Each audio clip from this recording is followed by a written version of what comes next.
Dengan limpah kurnia Allah, malam ini dapat lagi bersama-sama berjumpa, bertemu, bersua untuk kita berkongsi sedikit ilmu, berkongsi sedikit pesanan Rasulullah, berkongsi sedikit pesanan daripada Allah Subhanahu wa Ta'ala.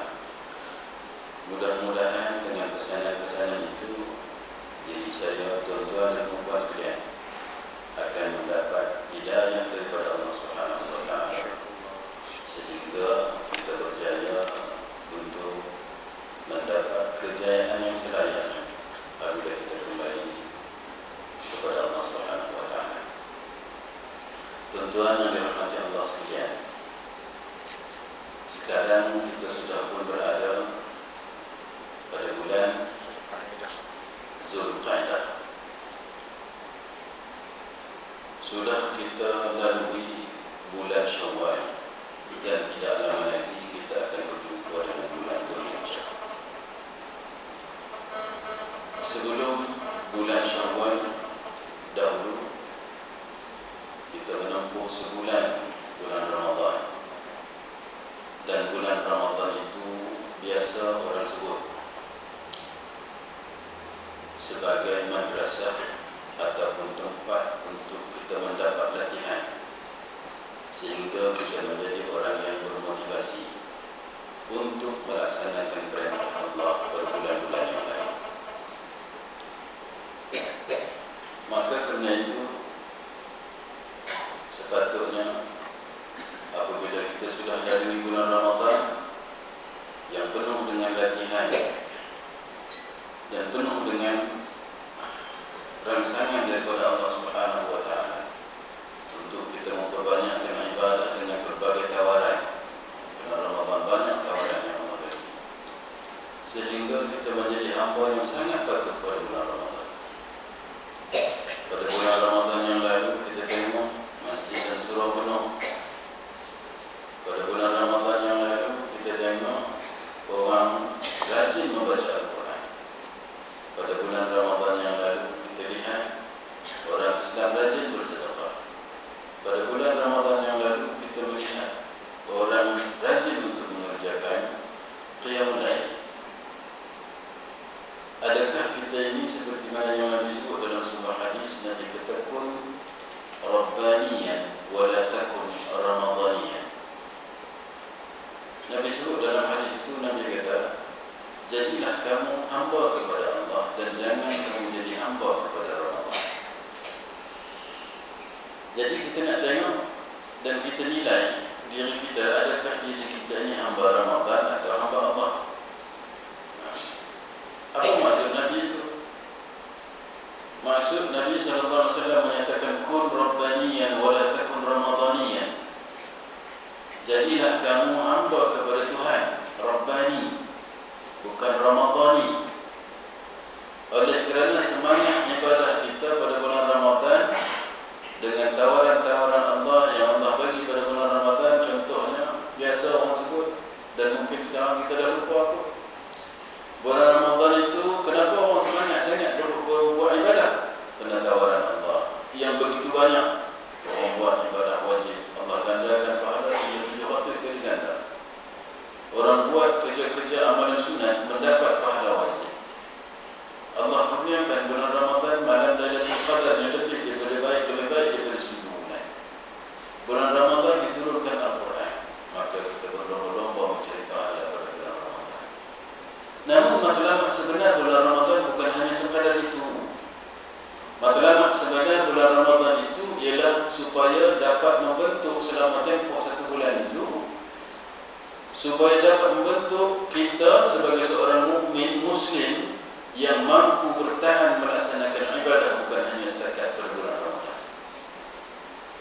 Ramadan itu bertujuan untuk melahirkan manusia yang bertakwa, yang beriman, yang kekal dengan ibadah.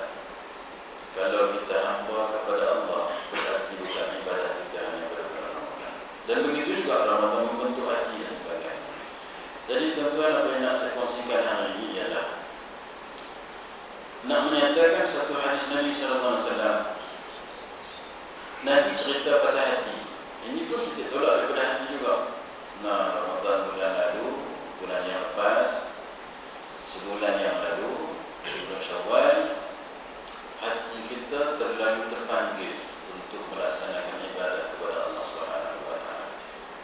tiba-tiba habis bulan Ramadan raya semua. Tinggal sembahyang tarawih tak buat, tapi sembahyang solat sunat pun kita dah mula sikit. Tahajud pun dah tak ada, baca Quran pun dah tua.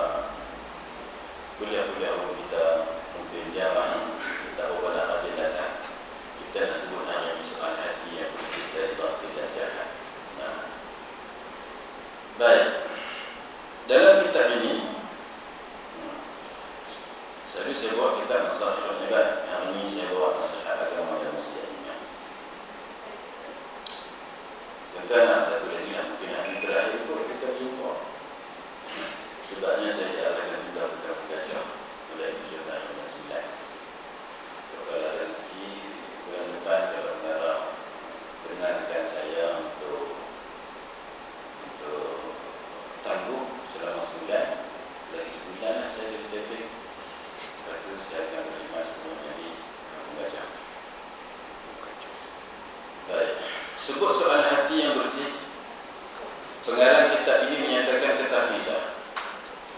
Wahai saudara-saudara sekalian, moga-moga Allah membimbing kamu bahawasanya sebaik-baik hati yang dikasihi oleh Allah Ta'ala ialah hati yang suci murni. Hati yang suci murni dari segala macam kebatilan dan keraguan, bersih dari segala aneka rupa kejahatan, hati yang sentiasa tunduk kepada yang hak dan petunjuk yang diliputi oleh kebajikan dan kebaikan. Dia kata itu. Kemudian dia datangkan kepada kita sebuah hadis yang mana Rasulullah SAW bersabda, kata Nabi, al-qulubu arba'atun. Hati itu ada 4 macam, kata Nabi.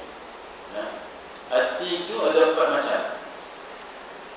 Dan macam yang pertama itu ialah qalbun ajrad. Qalbun ajrad fihi sirajun yuzhir wa dhalika qalbul mu'min. Itu hati pertama. Hati kedua, kata Nabi, wa qalbun aswad mankus wa dhalika qalbul kafir wa qalbun marbutun ala ghilafi fadhalika qalbul munafiq. Hati kedua.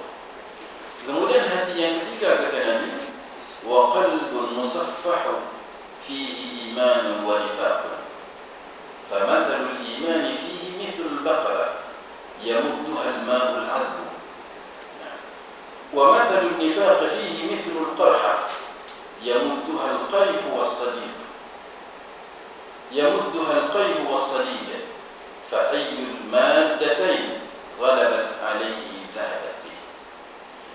Nabi beritahu kepada kita, al-qulubu arba'. Hati itu ada 4 macam. Ada 4 jenis. Jenis yang pertama, kata Nabi, iaitu qalbun ajrad. Hati yang tidak berselaput. Ini bentuk hati yang digambarkan pada kita. Hati yang pertama itu adalah hati yang tidak berselaput. Tidak berselaput dengan syak dan wasangka.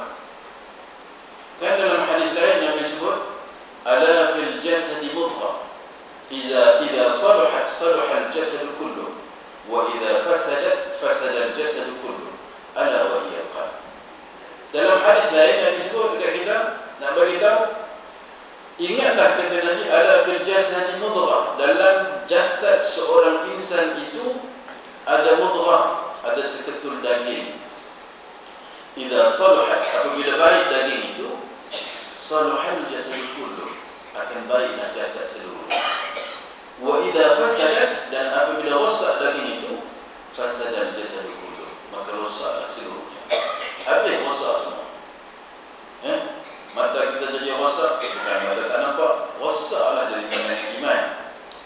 Bukan nanti kata Nabi hati rosak, mata pun rosak, mata tak nampak. Jadi mata orang buta tu hati dia rosak.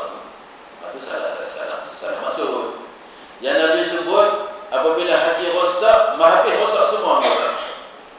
Anggota kita, tangan kita rosak, telinga kita rosak, mata kita rosak, fikiran kita rosak, kaki kita rosak, hati kita rosak disebabkan hati rosak. Kenapa? Sebab bila hati rosak, dia dah tak ingat pahala. Dia tidak mengenal Allah. Dia tidak memahami firman Allah. Dia akan cuba menutup mata supaya daripada melihat kebenaran itu rosak habis semua. Nah, tidak lagi mengikut peraturan-peraturan yang ditentukan oleh Allah Subhanahu wa taala.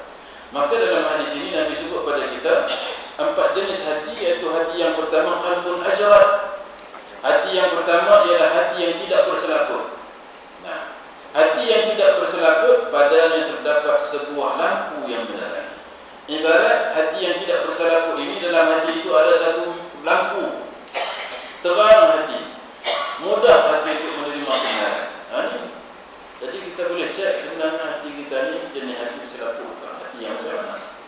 Contoh bila orang tegak kita lah mengenai satu kebenaran. Kadang-kadang hati kita ni rosak juga. Kan? Satu itu memang satu yang kebenaran, satu yang betul, satu yang mengikut syariat. Orang tegak kita benar tak betul, tiba-tiba kita tak mahu terima. Banyak jenis orang macam ni kan? Banyak. Tak nak tambah, kadang-kadang orang alim pun ada juga. Kan? Rosak hati dia. Orang yang hebat, orang yang berilmu kadang-kadang lebih susah untuk ditegur daripada orang yang tidak berilmu. Orang dia tahu di sana. Kan? Ini dalam Quran banyak contoh yang Allah bagi. Nah, Allah jauh banyak. Antaranya lebih banyak dalam Quran Allah ceritakan tentang sikap-sikap manusia yang macam itu, dan sikap itu menunjukkan bahawa hatinya sudah rosak. Nah, hati orang yang bersih itu ialah hati orang yang ibarat di dalam hatinya ada lampu yang menerangi. Nah, dalam hatinya ada lampu. Fihi sirajun, katanya. Fihi sirajun, dalam hatinya itu ada lampu. Yuzhar, yang menerangi hatinya untuk menerima. Nah, kemudian hati yang kedua, nah, wadzalika qalbul mu'min, dan demikian itu ialah hati orang mukmin, orang yang beriman kepada Allah Subhanahu wa taala. Hati yang kedua, kata Nabi SAW, qalbul aswad mankus. Hati yang kedua ialah hati yang hitam. Qalbun aswad, hati yang hitam, mankus, tidak menentu tempatnya, tak tentu arah. Ini hati yang hitam. Fadzalika qalbul kafir, ini adalah hati orang yang kafir, hitam teruk hati dia. Ini contoh hafalan yang dibagi. Kalau kita pergi operate, doktor kata tak hitam pun, mati orang kafir. Sama juga macam hati kita. Ini contoh saja, bukan contoh, mana ibarat Nabi bagi tahu. Ibarat hati orang kafir itu ialah hatinya macam hitam, aswad mankus. Hati